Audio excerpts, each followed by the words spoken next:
ॐ यश्छन्दसामृषभो विश्वरूपः छन्दोभ्योऽध्यमृतात् सम्बभूव समेन्द्रो मेधया स्पृणोतु अमृतस्य देवधारणो भूयासम् शरीरं मे विचर्षणम् जिह्वा मे मधुमत्तमा कर्णाभ्यां भूरिविश्रुवम् ब्रह्मणः कोशोऽसि मेधया पिहितः श्रुतं मे गोपाय।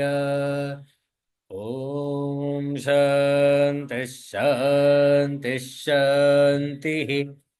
हरिः ॐ श्रीगुरुभ्यो नमः। हरिः ॐ।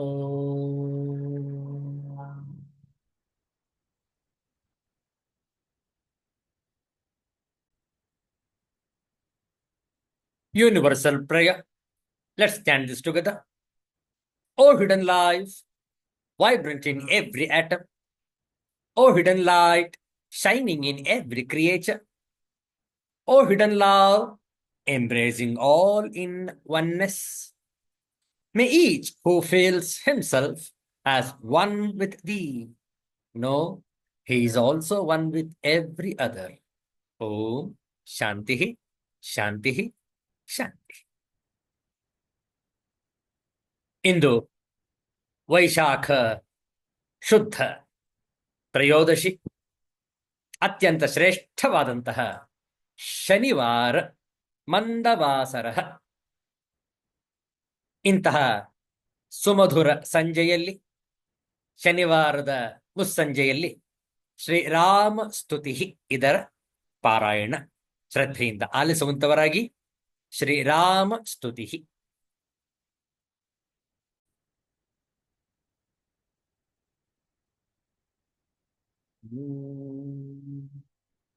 ವೇದ ವೇದ್ಯೆ ಪರೇ ಪುಂಸಿ ಜಾತೆ ದಶರಥಾತ್ಮಜೇ ವೇದಃ ಪ್ರಾಚೇತಸಾದಾಸೀತ್ ಸಾಕ್ಷಾತ್ ರಾಮಾಯಣಾತ್ಮನಾ ವಾಲ್ಮೀಕಿ ಗಿರಿಸಂಭೂತ ರಾಮಸಾಗರಗಾಮಿನಿ ಪುನಾತಿ ಭುವನಂ ಪುಣ್ಯ ರಾಮಾಯಣ ಮಹಾನದಿ.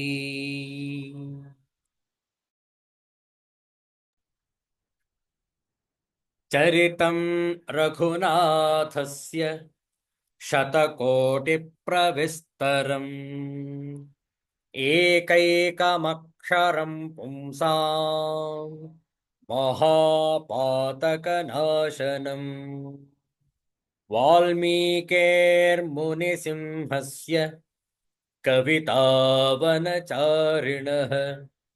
ಶೃಣ್ವನ್ ರಾಮಕಥಾನಾದಂ ಕೋ ನ ಯಾತಿ ಪರಾಂ ಗತಿಂ. ನಮೋऽस्तु ರಾಮಾಯ ಸಲಕ್ಷ್ಮಣಾಯ ದೇವ್ಯೈ ಚ ತಸ್ಯೈ ಜನಕಾತ್ಮಜಾಯೈ. ನಮೋऽस्तु ರುದ್ರೇಂದ್ರಯಮಾನಿಲೇಭ್ಯಃ ನಮೋऽस्तु ಚಂದ್ರಾರ್ಕಮರುದ್ಗಣೇಭ್ಯಃ. ಲೋಕಾಭಿರಾಮಂ ರಣರಂಗಧೀರಂ ರಾಜೀವನೇತ್ರಂ ರಘುವಂಶನಾಥಂ ಕಾರುಣ್ಯರೂಪಂ ಕರುಣಾಕರಂತಂ ಶ್ರೀರಾಮಚಂದ್ರಂ ಶರಣಂ ಪ್ರಪದ್ಯೆ. ಶ್ರೀರಾಮಚಂದ್ರಂ ಶರಣಂ ಪ್ರಪದ್ಯೆ. ಅಯೋಧ್ಯಾಪತಿ ಶ್ರೀರಾಮಚಂದ್ರ ಮಹಾರಾಜ ಕಿ ಜಯ. ಒಂದು ಸುಂದರವಾದ ಭಜನೆಯನ್ನು ಮಾಡೋಣ. ಹಿಂದಿಯ ಭಜನೆ ಶ್ರೀರಾಮನ भजने।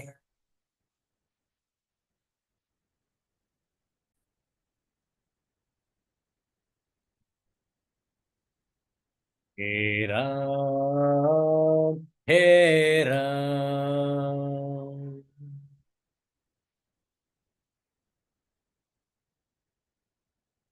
जग में सचो तेरो नाम।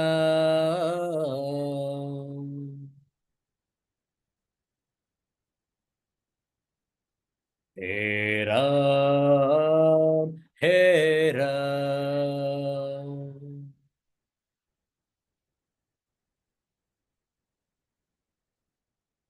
तू ही माता, तू ही पिता है।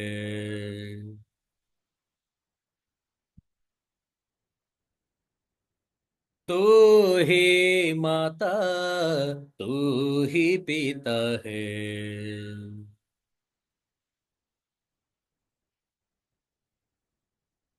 तू ही तो है राधा का श्याम।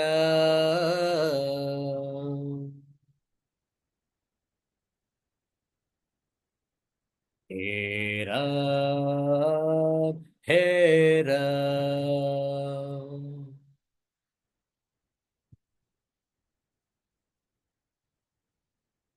तू अंतर्यामी, सबका स्वामी।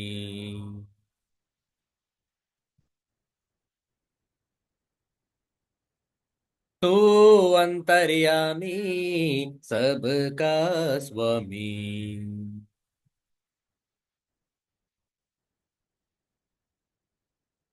तेरे चरणों में चारों धाम।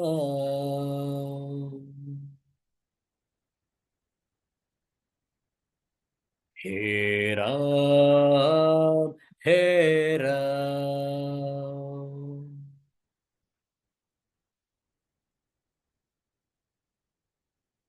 तू ही बिगाड़े, तू ही सवरे।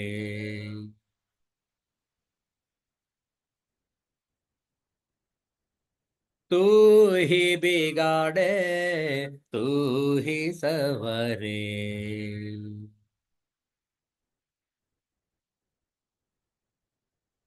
इस जग के सारे काम।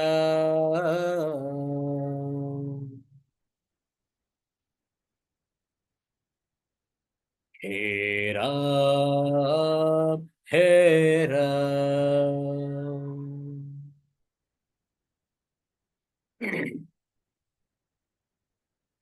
तू ही जगदाता, विश्व विधाता।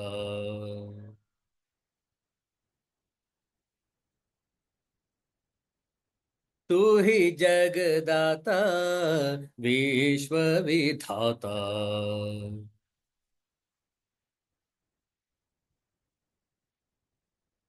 तू ही सुबह, तू ही शाम।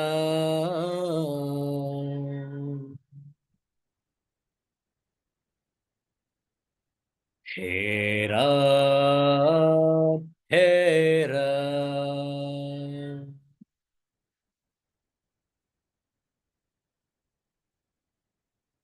जग में साचो तेरो नाम।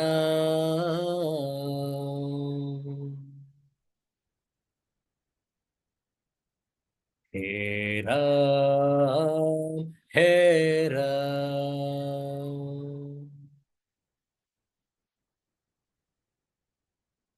हे राम, हे राम।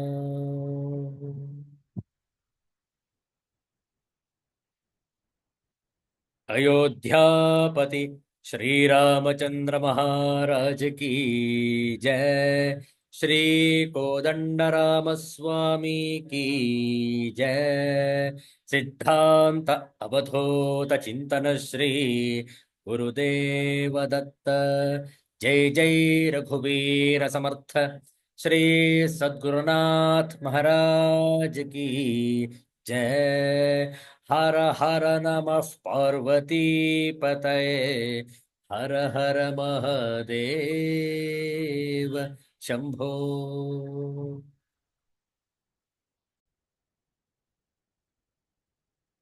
ಶ್ರೀಮದ್ ಭಗವದ್ಗೀತೆಯ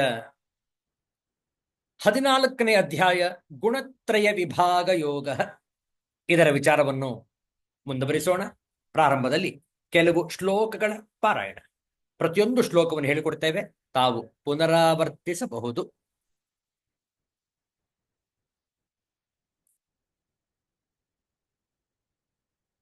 ಹನ್ನೊಂದನೆಯ ಶ್ಲೋಕದಿಂದ ಆರಂಭ, 11ರಿಂದ 15ರವರೆಗೆ ಪಾರಾಯಣ ನಾವು ಹೇಳಿಕೊಡ್ತೇವೆ, ತಾವು ಪುನರಾವರ್ತಿಸಬಹುದು.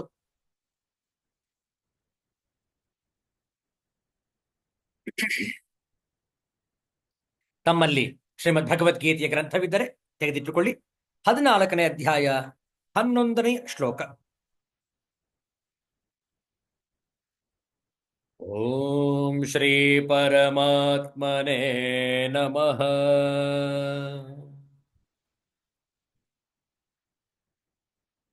ಅಥ ಚತುರ್ದಶೋऽಧ್ಯಾಯಃ.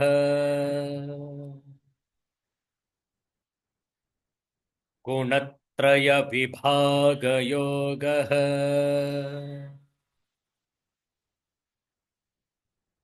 ಶ್ರೀ ಭಗವಾನುವಾಚ. ಸರ್ವದ್ವಾರೇಷು ದೇಹೇಸ್ಮಿನ್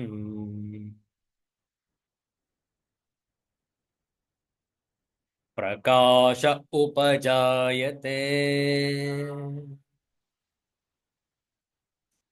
ಜ್ಞಾನೈ ಯದಾ ತದಾ ವಿದ್ಯಾತ್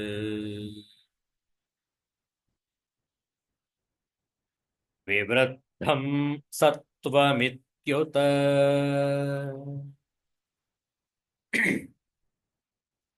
ಲೋಭಃ ಪ್ರವೃತ್ತಿರಾರಂಭಃ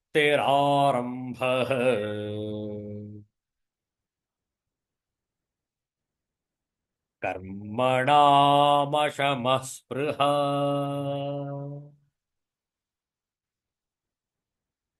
ರಜಸ್ಯೇತಾನಿ ಜಾಯಂತೆ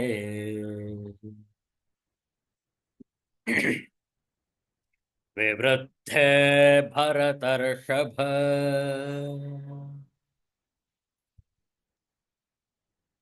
ಅಪ್ರಕಾಶೋ ಪ್ರವೃತ್ತಿಶ್ಚ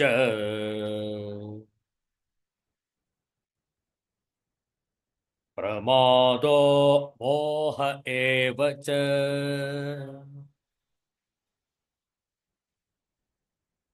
ತಮಸ್ಯೇತಾನಿ ಜಾಯಂತೆ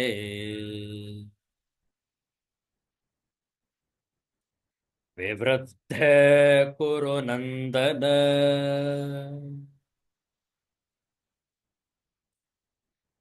ಯದಾ ಸತ್ವೇ ಪ್ರವೃದ್ಧೇ ತು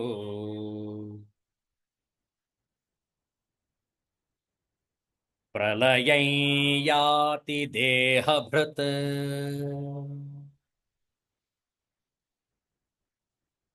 ತದೋತ್ತಮವಿದಾಂ ಲೋಕಾನ್ ಅಮಲಾನ್ ಪ್ರತಿಪದ್ಯತೆ.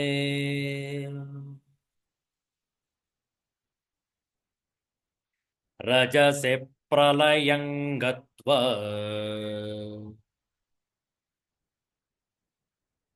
ಕರ್ಮಸಂಗೇಷು ಜಾಯತೆ.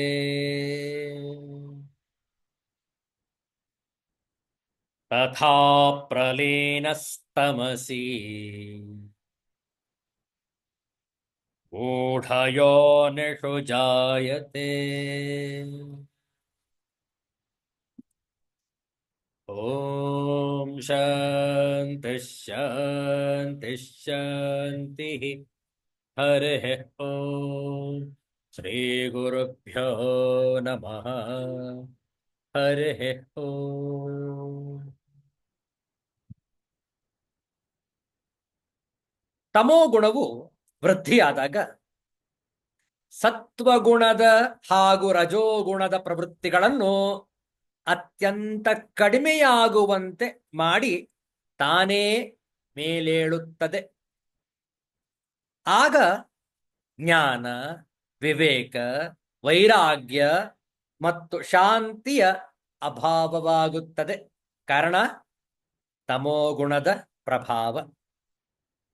ಕರ್ತವ್ಯ ಕರ್ಮಗಳಲ್ಲಿ ನಿರಾಸಕ್ತಿ, ಅವುಗಳ ಅವಹೇಳನಾ ಬುದ್ಧಿ, ವ್ಯರ್ಥವಾದ ಚೇಷ್ಟೆಗಳಲ್ಲಿ ಮತ್ತು ಪ್ರಮಾದಗಳಲ್ಲಿ ತೊಡಗಿಕೊಳ್ಳುವುದು, ಅವಿವೇಕ, ಅಜಾಗ್ರತೆ, ಅಜ್ಞಾನ, ವ್ಯತಿರಿಕ್ತ ಜ್ಞಾನ, ಜಡತ್ವ, ಆಲಸ್ಯ, ಅತಿನಿದ್ರೆ, ಹುಂಬತನ ಇವೆಲ್ಲವೂ ವೃದ್ಧಿಯಾಗುತ್ತವೆ. ಮುಖವು ಕಾಂತಿಹೀನವಾಗುತ್ತದೆ. ಈ ಲಕ್ಷಣಗಳ ಮೂಲಕ ತಮೋಗುಣ ಪ್ರಧಾನವಾಗಿರುವ ತಮೋಗುಣಿಯನ್ನು ಗುರುತಿಸಬಹುದಾಗಿದೆ. ತಾಮಸ ಕರ್ಮ ಸಂಸ್ಕಾರಗಳಿಂದ ನೀಚ ಲೋಕಗಳ ಮತ್ತು ನೀಚ ಯೋನಿಗಳ ಪ್ರಾಪ್ತಿಯಾಗುತ್ತದೆ. ತಮೋಗುಣದ ವೃದ್ಧಿಯಲ್ಲಿ ಮೃತ್ಯುವನ್ನು ಪಡೆದವನು ನರಕಾದಿ ನೀಚ ಲೋಕಗಳನ್ನು ಅನುಭವಿಸಿ ನಂತರ ಹೀನ ಚಾರಿತ್ರ್ಯವುಳ್ಳ ಮೂಢ ಜನಗಳ ಯೋನಿಗಳಲ್ಲಿ ಅಥವಾ ಪಶು, ಪಕ್ಷಿ, ಕ್ರಿಮಿಕೀಟಾದಿ ಯೋನಿಗಳಲ್ಲಿ ಜನಿಸುತ್ತಾನೆ. ನೋಡಿ, ಆದ್ರಿಂದಲೇ ಅಸುನೀಗುವಾಗ ಅಥವಾ ಅಸುನೀಗುವಾಗಲಾದರೂ ಸತ್ವಗುಣ ಜಾಗೃತಗೊಳ್ಳಲಿ. ನೋಡಿ, ಕೊನೇ ಕ್ಷಣ, ಒಂದೇ ಒಂದು ಕ್ಷಣ ಪ್ರಾಣ ಹೋಗೋದು. Just a fraction of second, not even A second, a fraction of second. ಆ ಸಂದರ್ಭದಲ್ಲಾದ್ರೂ ಸಾತ್ವಿಕ ಗುಣ ಇರಬಾರ್ದೇನು? ವಿಚಾರ ಮಾಡಿ. ಅಜಾಮಿಳನ ಉಪಾಖ್ಯಾನ ಶ್ರೀಮದ್ ಭಾಗವತ ಮಹಾಪುರಾಣದಲ್ಲಿ ಬರುವಂಥದ್ದು ಅಜಾಮಿಳನ ಕಥೆ. ನೋಡಿ, ಅತ್ಯಂತ ನಿಷ್ಠೆಯಿಂದ ಅನುಷ್ಠಾನಗಳನ್ನು ಮಾಡುತ್ತಿದ್ದಂತಹ ಆ ಬ್ರಾಹ್ಮಣ ಯುವಕ ಅಜಾಮಿಳ ಯಾವುದೋ ಒಂದು ವಿಷಗಳಿಗೆಯಲ್ಲಿ ಆ ಕಾಡಿನಲ್ಲಿ ಲೈಂಗಿಕ ಕ್ರಿಯೆಯ ಚಿತ್ರವನ್ನು ನೋಡಿದನು, ಘಟನೆಯನ್ನು ಗಮನಿಸಿದನು, ಆ ಪ್ರಸಂಗವನ್ನು ತಾನು ಪ್ರತ್ಯಕ್ಷವಾಗಿ ನೋಡಿದನು. ಅಲ್ಲಿಂದ ಆರಂಭವಾಯಿತು ಅವನ ತಮೋಗುಣದ ಪ್ರಭಾವ. ಮತ್ತೆ ಮತ್ತೆ ಅವನ ಸಂಸ್ಕಾರಗಳಲ್ಲಿ ನಿರಾಸಕ್ತಿ, ಪೂಜೆ ಪುನಸ್ಕಾರಾದಿಗಳನ್ನು ಬಿಟ್ಟ ಹೆಚ್ಚು ಹೆಚ್ಚು ಭೋಗದಲ್ಲೇ ರಮಿಸಲು ತೊಡಗಿಕೊಂಡ. ವಿಚಾರ ಮಾಡಿ, ವೇಶ್ಯರ ಸಹವಾಸ, ಆ ವೇಶ್ಯೆಯ ಜೊತೆಯೇ ವಿವಾಹ, 10 ಮಕ್ಕಳ ತಂದೆ. ಈಗ ಮುಪ್ಪು ಆವರಿಸಿದೆ. ಆ 10ನೆಯ ಮಗು ಇನ್ನೂ ಕೂಡ ಪುಟ್ಟ ಬಾಲಕ, ಅತ್ಯಂತ ಮುದ್ದಾಗಿದ್ದಂತಹ ಆ ಬಾಲಕನ ಹೆಸರು ನಾರಾಯಣ. ಇನ್ನೇನು ಪ್ರಾಣ ಹೋಗಬೇಕು.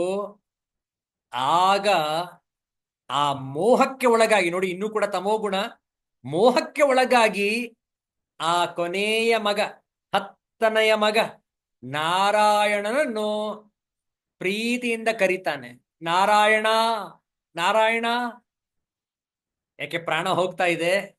ಆ ಕೊನೆಯ ಮಗನನ್ನು ಹತ್ತಿರಕ್ಕೆ ಕರೆದುಕೊಂಡು ಮುದ್ದಾಡುವ ಅನ್ನುವ ಅಭಿಲಾಷೆಯಿಂದ ಕರೆದದ್ದು. ಆದರೆ ಅಲ್ಲಿ ಯಮದೂತರು ಬಂದಾಗ ಜೊತೆಗೆ ವಿಷ್ಣುದೂತರು ಬರ್ತಾರೆ. ವಿಷ್ಣುದೂತರು ಯಮದೂತರೊಡನೆ ವಾಗ್ವಾದವನ್ನು ನಡೆಸ್ತಾರೆ. ಯಮದೂತರೇ, ನೀವು ಇವನನ್ನು ಕರೆದುಕೊಂಡು ಹೋಗುವ ಹಾಗಿಲ್ಲ.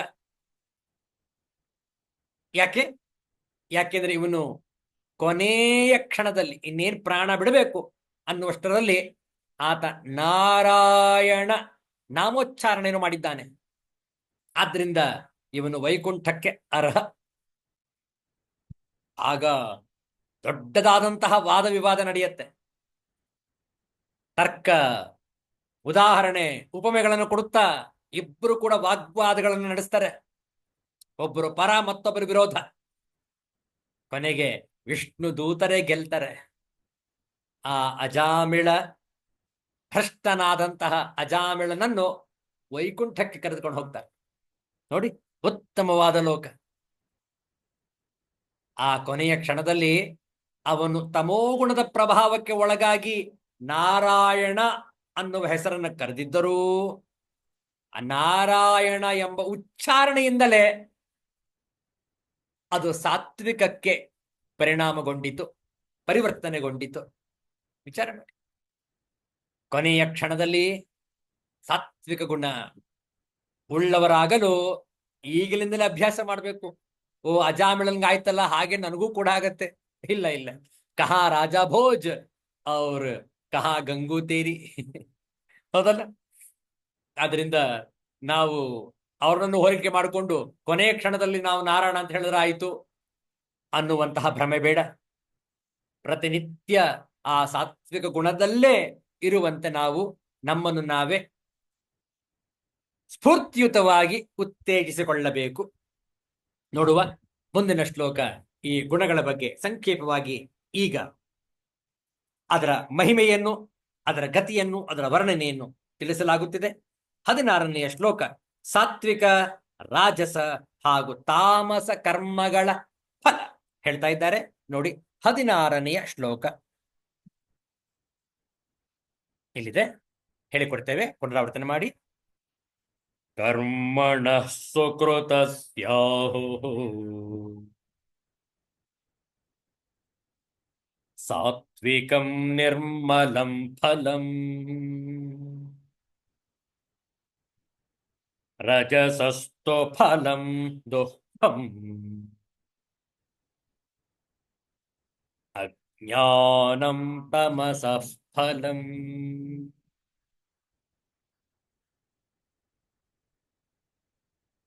ಪದಚ್ಛೇದವನ್ನು ನೋಡಿಕೊಳ್ಳಿ. ಕರ್ಮಣಃ ಸುಕೃತಸ್ಯ ಆಹುಃ ಸಾತ್ವಿಕಂ ನಿರ್ಮಲಂ ಫಲಂ ರಜಸಃ ತು ಫಲಂ ದುಃಖಂ ಅಜ್ಞಾನಂ ತಮಸಃ ಫಲಂ. ಅನ್ವಯಾರ್ಥವನ್ನು ನೋಡಿಕೊಳ್ಳಿ. ಸುಕೃತಸ್ಯ ಕರ್ಮಣಃ ಶ್ರೇಷ್ಠವಾದ ಕರ್ಮದ ಫಲಂ ಫಲವು ಸಾತ್ವಿಕಂ. ಸಾತ್ವಿಕ ಅರ್ಥಾತ್ ಸುಖ, ಜ್ಞಾನ ಮತ್ತು ವೈರಾಗ್ಯ ಇತ್ಯಾದಿ. ಶ್ರೇಷ್ಠವಾದ ಕರ್ಮದ ಫಲವು ಸಾತ್ವಿಕ ಫಲವು, ಸುಖ, ಜ್ಞಾನ ಮತ್ತು ವೈರಾಗ್ಯವನ್ನು ಒದಗಿಸಿಕೊಡುವಂತಹ ಸಾತ್ವಿಕ ಗುಣದ ಪ್ರಭಾವವು, ಫಲವು. ಇದು ಅತ್ಯಂತ ನಿರ್ಮಲಂ. ಸಾತ್ವಿಕದ ಫಲ ಅತ್ಯಂತ ನಿರ್ಮಲವಾಗಿದೆ. ಯಾವುದೇ ಕಲುಷವಿಲ್ಲ, ಕಲ್ಮಶವಿಲ್ಲ, ಕಲ್ಮಶರಹಿತವಾದಂತಹ ಫಲ ಸಾತ್ವಿಕ ಫಲ. ತು ಆದರೆ ರಜಸಃ ಫಲಂ ದುಃಖಂ. ಆದರೆ ರಾಜಸ ಕರ್ಮದ ರಜೋಗುಣಕ್ಕೆ ಪ್ರಭಾವಿತರಾಗಿ ಮಾಡುವಂತಹ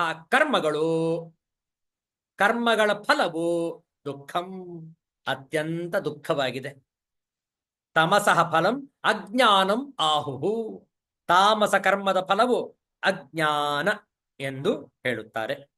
ತಾತ್ಪರ್ಯ ನೋಡಿಕೊಳ್ಳಿ.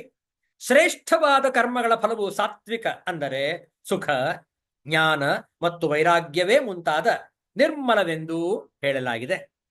ರಾಜಸ ಕರ್ಮಗಳ ಫಲವು ದುಃಖವೆಂದು, ತಾಮಸ ಕರ್ಮಗಳ ಫಲವು ಅಜ್ಞಾನವೆಂದು ಹೇಳಲಾಗಿದೆ. ನೋಡಿ, ಸಾತ್ವಿಕ ಕರ್ಮಗಳ ಫಲ, ರಜೋಗುಣದಲ್ಲಿದ್ದಾಗ ಆಗುವಂತಹ ಕರ್ಮಗಳ ಫಲ, ತಮೋಗುಣದ ಪ್ರಭಾವಕ್ಕೆ ಒಳಗಾದಾಗ ಆಗ ಮಾಡಿದಂತಹ ಕರ್ಮಗಳ ಫಲ ಹೇಗಿರುತ್ತೆ? ಈ 3 ಗುಣಗಳ ಫಲವು ಈ 16ನೇ ಶ್ಲೋಕದಲ್ಲಿ ಹೇಳಲಾಗಿದೆ. ನೋಡಿ ಹಿಂದಿಯ ಭಾವಾನುವಾದ.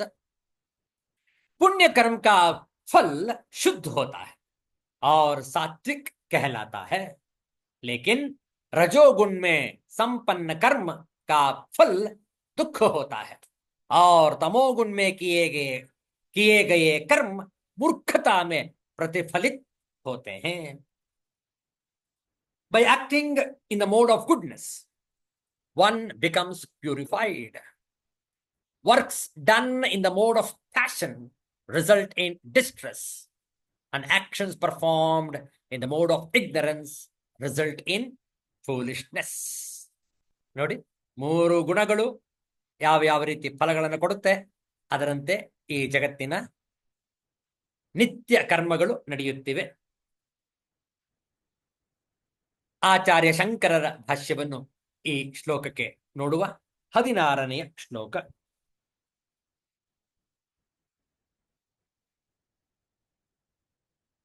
ಬಹಳ ಸೊಗಸಾಗಿದೆ, ಈ ಅರ್ಥ ನೋಡಿಕೊಳ್ಳಿ.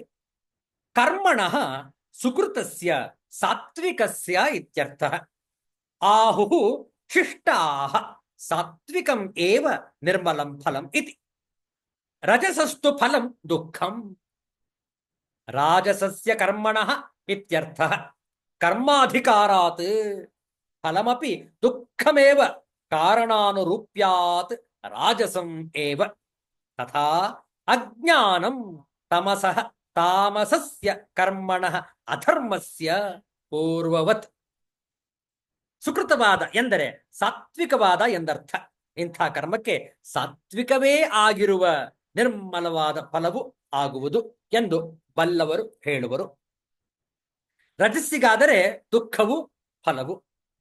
ರಜಸ್ಸಿಗೆ ಎಂದರೆ ರಾಜಸ ಕರ್ಮಕ್ಕೆ ಎಂದೇ ಅರ್ಥ. ಏಕೆಂದರೆ ಇದು ಕರ್ಮದ ಪ್ರಕರಣವಾಗಿದೆ. ಇದಕ್ಕೆ ಫಲವೂ ಕಾರಣಕ್ಕೆ ಅನುರೂಪವಾಗಿರುವುದರಿಂದ ರಾಜಸವೇ ಆಗಿರುವ ದುಃಖವೇ. ಹಾಗೂ ತಮಸ್ಸಿಗೆ ತಾಮಸ ಕರ್ಮಕ್ಕೆ ಅಧರ್ಮಕ್ಕೆ ಅಜ್ಞಾನವು ಫಲವು ಎಂಬುದು ಹಿಂದೆ ಹೇಳಿದಂತೆ. ತಮಸ್ಸೆಂದರೆ ತಾಮಸ ಕರ್ಮವೆಂದೂ ತಾಮಸವಾದ ಕರ್ಮಕ್ಕೆ ತಾಮಸವಾದ ಅಜ್ಞಾನವೇ ಫಲವೆಂದು ಅರ್ಥ ಮಾಡಿರುವುದು ರಜೋಗುಣದ ವಿಷಯದಂತೆಯೇ ಎಂದರ್ಥ. ವಿಚಾರ ಮಾಡಿ. ನಮ್ಮಲ್ಲಿ ಈ ಜಗತ್ತಿನಲ್ಲಿ ಆಕರ್ಷಣೆ ವಿಕರ್ಷಣೆಗಳು ಅನೇಕರು ಅದಕ್ಕೆ ಮಾರು ಹೋಗಿಬಿಡ್ತಾರೆ, ಅದರ ಗುಲಾಮರಾಗಿ ಬಿಡ್ತಾರೆ. ಆ ನಂತರ ಕೇಳ್ತಾರೆ ಪ್ರಶ್ನೆ, ಯಾತಕ್ಕೆ ನಾನು ಗುಲಾಮನಾದೆ? ಯಾವ ಒಂದು ಶಕ್ತಿ ನನ್ನನ್ನು ಆ ಕಡೆಗೆ ಆಕರ್ಷಿಸಿತು? ನನಗೆ ಗೊತ್ತೇ ಆಗ್ಲಿಲ್ವೇ? ನೋಡಿ, ಎಲ್ಲ ಮಾಡೋದು ಕೊನೆಗೆ ಅಯ್ಯೋ ನನಗೆ ಗೊತ್ತೇ ಆಗ್ಲಿಲ್ಲ, ತಮಸ್ಸು ಆವರಿಸಿಬಿಟ್ಟಿತ್ತೋ ಏನೋ, ಅದು ಬಹುಶಃ ಸಾತ್ವಿಕವಾಗಿ ನಾನು ಇದ್ದಿದ್ರೆ ಅಂಥದ್ದೆಲ್ಲ ಮಾಡ್ತಾರಿಲ್ವೋ ಏನೋ. ತಮಗೆ ತಾವೇ ಸಮರ್ಥಿಸಿಕೊಳ್ತಾರೆ ತಮ್ಮ ಕಾರ್ಯಗಳನ್ನು. ವಿಚಾರ ಮಾಡಿ, ಎಷ್ಟು ಶಕ್ತಿಯುತವಾಗಿದೆ ಕರ್ಮಗಳ ರಹಸ್ಯ, ಹೌದಲ್ಲ? ಆದ್ರಿಂದ ನಾವು ಎಚ್ಚರವಾಗಿರಬೇಕು. ಎಷ್ಟೇ ಆಕರ್ಷಣೆ ವಿಕರ್ಷಣೆ ಪ್ರಲೋಭನೆ ಎದುರಿಗೆ ಬಂದರೂ ನಾವು ಜಗ್ಗಬಾರದು, ಅಳುಕಬಾರದು. ನೋಡಿ, ಆ ಪ್ರಲೋಭನೆಗೆ ಒಳಗಾದರೆ ಸೋಲುವುದು ನಾವೇ. ಅದರಿಂದ ಈ ಹೆಣ್ಣು ಹೊನ್ನು ಮಣ್ಣು ಅಂತ ಹೇಳ್ತಾರೆ. ಆ ವಿಚಾರವಾಗಿ ಒಂದು ಕಗ್ಗದ ಶ್ಲೋಕದ ವಿಚಾರವನ್ನು ಮಾಡೋಣ. ಬಹಳ ಸೊಗಸಾಗಿದೆ ಈ ಶ್ಲೋಕ ನೋಡಿ. ಸಿರಿ ಮಾತ್ರಕ್ಕೇನಲ್ಲ, ಪೆಣ್ಮಾತ್ರಕ್ಕೇನಲ್ಲ, ಕರುಬಿ ಜನ ಕೆಸರು ದಾರಿಯಲ್ಲಿ ಸಾಗುವುದು. ಬಿರುದ ಗಳಿಸಲಿ ಕೆಸೆಪ, ಹೆಸರ ಪಸರಿಸಲೆಸೆಪ, ದುರಿತಗಳ್ಗೆಣೆಯುಂಟೆ ಮಂಕುತಿಮ್ಮ, ದುರಿತಗಳ್ಗೆಣೆಯುಂಟೆ ಮಂಕುತಿಮ್ಮ, ಮಂಕುತಿಮ್ಮ. ಜನರು ಸೋಲುವುದು ಕೇವಲ ಸಿರಿ ಹಣಕ್ಕಾಗಿ ಅಲ್ಲ, ಪೆಣ್ ಕೇವಲ ಹೆಣ್ಣಿಗಾಗಿ ಅಲ್ಲ, ಹೆಣ್ಣು ಹೊನ್ನು ಮಣ್ಣು ಇಷ್ಟು ಮಾತ್ರ ಅಲ್ಲ, ಕರುಬಿ ಜನ ಕೆಸರು ದಾರಿಯಲ್ಲಿ ಸಾಗುವುದು. ಕೇವಲ ಇಷ್ಟಕ್ಕೆ ಮಾತ್ರಕ್ಕೆ ತಪ್ಪು ದಾರಿ ಹಿಡಿತಾ ಇಲ್ಲ ಜನ. ಯಾತಕ್ಕೆ ತಪ್ಪು ದಾರಿ ಹಿಡಿತಾ ಇದ್ದಾರೆ? ಬಿರುದ ಗಳಿಸಲು. ನೋಡಿ, ಬಿರುದು ಗಳಿಸಬೇಕು ನಾನು. I have to gain more awards. ಹೆಚ್ಚೆಚ್ಚು ನಾನು ಪ್ರಶಸ್ತಿಗಳನ್ನು ಗಳಿಸಬೇಕು. ಯಾರಿಗೋಸ್ಕರ ಸ್ವಾಮಿ? ನಾನು ಖ್ಯಾತಿಯನ್ನು ಗಳಿಸ್ಬೇಕು, ಹೆಸರ ಪಸರಿಸಲೆಸಪ. I have to become popular. ದುರಿತಗಳಿಗೆಣೆಯುಂಟೆ. ಈ ಪಾಪ ಕರ್ಮಗಳಿಗೆ ಏನ್ ಕೊನೆ ಅನ್ಬೋದಿದೆಯೇ? ನೋಡಿ, ಚಿತ್ರವಾಗಿ ಜನರು ಕುಣಿದಾಡುವಾಗ ಈ ವಿಚಾರವನ್ನು ನಾವು ಮಾಡಬೇಕಾಗಿದೆ. ನೋಡಿ, ಇದರ ಇಂಗ್ಲಿಶಿನ ಭಾವಾನುವಾದ. People do not leave the path of dharma and follow a muddy road, not just for the well-known reasons, wealth and women. They do it even for name and fame. There are enough sins committed by people to attain a good name and an ever-spreading and never-ending fame. Mankutimma, ಸಿರಿ ಮಾತ್ರಕ್ಕೆ ಏನಲ್ಲ, ಸಿರಿ ಮಾತ್ರಕ್ಕೆ ಏನಲ್ಲ, ಕೇವಲ ಹಣಕ್ಕಾಗಿ ಅಲ್ಲ, ಗಳಿಸಲಿಕ್ಕೆ ಎಸೆಪ, ಗಳಿಸಲಿಕ್ಕೆ ಎಸೆಪ, ಹೆಸರ ಪಸರಿಸಲೆಸಪ, ಹೆಸರನ್ನು ಪಸರಿಸಲು ಎಸೆಪ. ದುರಿತಗಳಿಗೆಣೆಯುಂಟೆ, ದುರಿತಗಳಿಗೆ ಎಣೆ ಉಂಟೆ. ಸಿರಿ ಎಂದರೆ ಐಶ್ವರ್ಯ, ಪೆಣ್ ಅಂದರೆ ಹೆಣ್ಣು, ಕರುಬಿ ಅಂದ್ರೆ ಕೊರಗಿ, ಎಸೆಪ ಅಂದ್ರೆ ಮಾಡುವ. ದುರಿತಗಳಿಗೆ, ದುಷ್ಕಾರ್ಯಗಳಿಗೆ, ಪಾಪಗಳಿಗೆ ಎಣೆ, ಮಿತಿ, ಎಲ್ಲೆ ಉಂಟೆ. ಭಾವಾರ್ಥ ನೋಡಿ. ಜಗತ್ತಿನ ಜನರು ಕೆಟ್ಟ ದಾರಿಯಲ್ಲಿ ಹೋಗುವುದು ಕೇವಲ ಹಣವನ್ನು ಸಂಪಾದಿಸುವುದಕ್ಕೆ ಮಾತ್ರವಲ್ಲ, ಹೆಣ್ಣನ್ನು ಮೆಚ್ಚಿಸಲಿಕ್ಕಾಗಲಿ ಅಥವಾ ಪಡೆಯಲಿಕ್ಕಾಗಲಿ ಮಾತ್ರವಲ್ಲ, ಹೆಸರು ಗಳಿಸುವುದಕ್ಕೆ ಮತ್ತು ಆ ಗಳಿಸಿದ ಹೆಸರನ್ನು ಜಗತ್ತಿನ 4 ಮೂಲೆಗಳಿಗೆ ಪ್ರಚಾರ ಮಾಡಿಕೊಳ್ಳಲಿಕ್ಕೆ ಇವನ್ನು ತುಳಿಯುವ ದುರ್ದಾರಿಗಳಿಗೆ, ಮಾಡುವ ಪಾಪಗಳಿಗೆ ಮಿತಿಯೇ ಇಲ್ಲ ಎಂದು ಇಂದಿಗೂ ಪ್ರಸ್ತುತವಾಗುವಂತೆ ಉಲ್ಲೇಖ ಮಾಡಿದ್ದಾರೆ ಮಾನ್ಯ ಗುಂಡಪ್ಪನವರು ಈ ಮುಕ್ತಕದಲ್ಲಿ. ನೋಡುವ ಇದರ ವ್ಯಾಖ್ಯಾನ. ಕೇವಲ ಹಣ ಸಂಪಾದನೆಗಾಗಿ ಹೋರಾಡುವ ಜನರನ್ನು ನಾವು ಬಹಳಷ್ಟು ಜನರನ್ನು ನೋಡಿದ್ದೇವೆ. ಅವರಲ್ಲಿ ಕಷ್ಟಪಟ್ಟು ದುಡಿದು ಬಂದದ್ದರಲ್ಲಿ ತಾವು ತೃಪ್ತಿಪಟ್ಟು ಅನ್ಯರಿಗೂ ಸಾಧ್ಯವಾದಷ್ಟು ಉಪಕಾರ ಮಾಡುವವರನ್ನೂ ನೋಡಿದ್ದೇವೆ. ಯಾರಿಗೂ ತೊಂದರೆ ಕೊಡದೆ ತಮ್ಮಷ್ಟಕ್ಕೆ ತಾವು ಗಳಿಸಿದ ಸಂಪತ್ತನ್ನು ತಾವೇ ಅನುಭವಿಸುತ್ತಾ ಪರರ ಬಗ್ಗೆ ತಲೆ ಕೆಡಿಸಿಕೊಳ್ಳದೆ ಪರರಿಗೆ ಉಪಕಾರಗಳಾಗದಿದ್ದರೂ ನಿರುಪದ್ರವಿಗಳಂತೆ ಬದುಕುವವರನ್ನೂ ನೋಡಿದ್ದೇವೆ. ಇಷ್ಟಪಟ್ಟ ಹೆಣ್ಣನ್ನು ಕಟ್ಟಿಕೊಂಡೋ ಅಥವಾ ಕಟ್ಟಿಕೊಂಡ ಹೆಣ್ಣನ್ನು ಇಷ್ಟಪಟ್ಟೋ ಶಾಂತವಾಗಿ ಬದುಕುವವರನ್ನೂ ನೋಡಿದ್ದೇವೆ. ಇವರಿಂದ ಸಮಾಜಕ್ಕೆ ಯಾವ ತೊಂದರೆಯೂ ಇಲ್ಲ. ಆದರೆ ಹಣವನ್ನು ಗಳಿಸುವುದಕ್ಕಾಗಿ ದುರ್ಮಾರ್ಗಿಗಳಾಗಿ, ಸಮಾಜ ಕಂಟಕರಾಗಿ, ಸದಾ ಸ್ವಾರ್ಥ ಸಾಧನೆಯೇ ಗುರಿಯಾಗಿಟ್ಟುಕೊಂಡಿರುವವರು, ತಮ್ಮ ಗುರಿ ಮುಟ್ಟಲು ಯಾವುದೇ ದುರಾಚಾರವನ್ನು ಮಾಡಲು ಹೇಸದ ದುಷ್ಟರನ್ನು ಮತ್ತು ಹೆಣ್ಣಿಗಾಗಿ ಹೊಡೆದಾಡಿ ಮಹಾ ಯುದ್ಧಗಳನ್ನೇ ಮಾಡಿದ ದುರಾತ್ಮರನ್ನು ಕಂಡು ಕೇಳಿದ್ದೇವೆ ಅಲ್ಲವೇ? ಇವರೆಲ್ಲ ಸಾಗುವುದೇ ಕೆಸರದಾರಿಯಲ್ಲಿ. ಅವರ ಮನಸ್ಸು ಬುದ್ಧಿಗಳಿಗೆ ಅವರ ಹಾದಿಯ ಕೆಸರು ರಾಡಿ ಅಂಟಿಕೊಳ್ಳುತ್ತದೆ. ಆದರೆ ಹೆಸರು ಗಳಿಸುವ ದಾಹ ಬಂದು ಬಿಟ್ಟರೆ ಸಾಕು, ಅದನ್ನು ತಣಿಸಿಕೊಳ್ಳಲು ಮನುಷ್ಯ ಏನನ್ನಾದರೂ ಮಾಡಲು ತಯಾರಾಗಿ ಬಿಡುತ್ತಾನೆ. ಹೆಸರು ಗಳಿಸುವುದು ಮತ್ತು ಗಳಿಸಿದ ಖ್ಯಾತಿಯನ್ನು ಹರಡುವಂತೆ ಮಾಡುವ ಮಾರ್ಗದಲ್ಲಿ ಮನುಷ್ಯ ಏನು ಮಾಡಲು ಹೇಸುವುದಿಲ್ಲ. ಅದಕ್ಕೆ ನಮ್ಮ ರಾಜಕಾರಣಿಗಳು, ಕುಖ್ಯಾತ ಸಾಹಿತಿಗಳು ಮತ್ತು ತಮ್ಮನ್ನು ತಾವೇ ಸಮಾಜ ಸೇವಕರು ಎಂದು ಕರೆದುಕೊಳ್ಳುವ ದುಷ್ಟರು ಪ್ರತ್ಯಕ್ಷ ಮತ್ತು ಪ್ರಸ್ತುತ ಸಮಾಜದಲ್ಲಿ ನಮಗೆ ಸಿಗುವ ನಿದರ್ಶನಗಳು. ಜನರು ಕಟ್ಟಿದ ಕರಗಳನ್ನು ಯಾರೋ ಪುಣ್ಯಾತ್ಮರು ರೂಪಿಸಿದ ಸರ್ಕಾರದ ಯೋಜನೆಗಳಲ್ಲಿ ಬಳಸಿ ಆ ಯೋಜನೆಯಡಿ ಸಾಕಷ್ಟು ಹಣವನ್ನು ಸ್ವಾಹ ಮಾಡಿ ಆ ಯೋಜನೆಯನ್ನು ತಾವೇ ರೂಪಿಸಿ ತಮ್ಮ ಸ್ವಂತ ದುಡ್ಡಿನಿಂದ ಅನುಷ್ಠಾನಗೊಳಿಸಿರುವಂತೆ ತಮ್ಮ ಹೆಸರಿನ ನಾಮಫಲಕಗಳೇನು, ಪ್ರಚಾರವೇನು ಅವರ ಅಬ್ಬರ ಅಷ್ಟಿಷ್ಟಲ್ಲ. ಇದನ್ನೇ ಮಾನ್ಯ ಗುಂಡಪ್ಪನವರು ಹೆಸರು ಪಸರಿಸಲೆಸಪ, ದುರಿತಗಳಿಗೆಣೆಯುಂಟೆ ಎಂದಿದ್ದಾರೆ. ನಮ್ಮ ಆಯಸ್ಸು ಇರುವವರೆಗೆ ಈ ಜಗತ್ತಿನಲ್ಲಿ ಬದುಕಿ ಕೇವಲ ನಾವು ಗಳಿಸಿಕೊಂಡು ಕಡೆಗೆ ಉಳಿಸಿಕೊಂಡ ಗುಣಗಳನ್ನು ಹೊತ್ತು ಹೋಗುವುದೇ ಬದುಕು. ಇದನ್ನು ಅರ್ಥ ಮಾಡಿಕೊಳ್ಳದೆ ತಾವೇನೋ ಈ ಜಗತ್ತಿನಲ್ಲಿ ಶಾಶ್ವತವಾಗಿದ್ದು ಬಿಡುತ್ತೇವೆ ಎನ್ನುವಂತೆ ಬೀಗಿ ದುರ್ಮಾರ್ಗಗಳನ್ನು ತುಳಿಯುವ ಈ ಜನರ ಅಜ್ಞಾನಕ್ಕೆ ಮಿತಿಯೇ ಇಲ್ಲ. ನಾವೇನಾದರೂ ಅಂತಹ ಯೋಚನೆಗಳನ್ನು ನಮ್ಮ ಮನಸ್ಸಿನಲ್ಲಿ ಇಟ್ಟುಕೊಂಡಿರುವುದಾದರೆ ತಕ್ಷಣವೇ ಅದನ್ನು ಹೊರ ಹಾಕಿದರೆ ನಾವು ದುರ್ಮಾರ್ಗಕ್ಕೆ ಇಳಿಯುವ ಸಾಧ್ಯತೆಗಳು ಕ್ಷೀಣಿಸಿ ನಮ್ಮ ಬದುಕು ನಮಗೆ ಶಾಂತವಾಗಿ ಅನ್ಯರಿಗೂ ಹಿತವಾಗಬಹುದು. ನೋಡಿ, ಆದ್ದರಿಂದ ಈ ಗುಣ ವಿಶೇಷತೆಗಳನ್ನು ನಾವು ಅರ್ಥ ಮಾಡಿಕೊಂಡು ತಮೋಗುಣದಿಂದ ರಜೋಗುಣಕ್ಕೆ ನಾವು ಪ್ರಗತಿಯನ್ನು ಹೊಂದುತ್ತಾ ರಜೋಗುಣದಿಂದ ಸಾತ್ವಿಕ ಗುಣಕ್ಕೆ ನಾವು ಪರಿವರ್ತಿತರಾಗುತ್ತಾ ಸಾತ್ವಿಕ ಗುಣದಿಂದ ತತ್ವ ಗುಣಕ್ಕೆ ನಾವು ಪ್ರಗತಿಯನ್ನು ಸಾಧಿಸುವುದೇ ಅಧ್ಯಾತ್ಮ ಮಾರ್ಗ ಎಂದು ಕರೆಯುವರು. ಈ ರೀತಿಯಲ್ಲಿ ಪ್ರತಿಯೊಬ್ಬರದು ಕೂಡ ಈ ಮಾರ್ಗ ಅರಿಯಲ್ಪಡಲಿ, ಎಲ್ಲರಿಗೂ ಕೂಡ ಗೊತ್ತಾಗಲಿ ಅನ್ನುವ ಪ್ರಾರ್ಥನೆಯನ್ನು ಮಾಡೋಣ. ಇಲ್ಲಿಗೆ ಇಂದಿನ ಸತ್ಸಂಗವನ್ನು ಸಂಪನ್ನಗೊಳಿಸೋಣ. ಇನ್ನು ಈ ಗುಣಗಳ ವಿಶೇಷತೆಗಳನ್ನು ಇನ್ನು ಏನೇನಿದೆ ಅನ್ನುವಂಥದ್ದನ್ನು ನಾಳೆ ದಿವಸ ಭಾನುವಾರ ಆದಿತ್ಯವಾಸರ ಮುಂದುವರಿಸೋಣ. ಶಾಂತಿ ಮಂತ್ರ. ಓಂ ಅಸತೋ ಮಾ ಸದ್ಗಮಯ ತಮಸೋ ಮಾ ಜ್ಯೋತಿರ್ಗಮಯ ಮೃತ್ಯೋರ್ಮಾ ಅಮೃತಂಗಮಯ. ಓಂ ಶಾಂತಿ ಶಾಂತಿ ಶಾಂತಿ.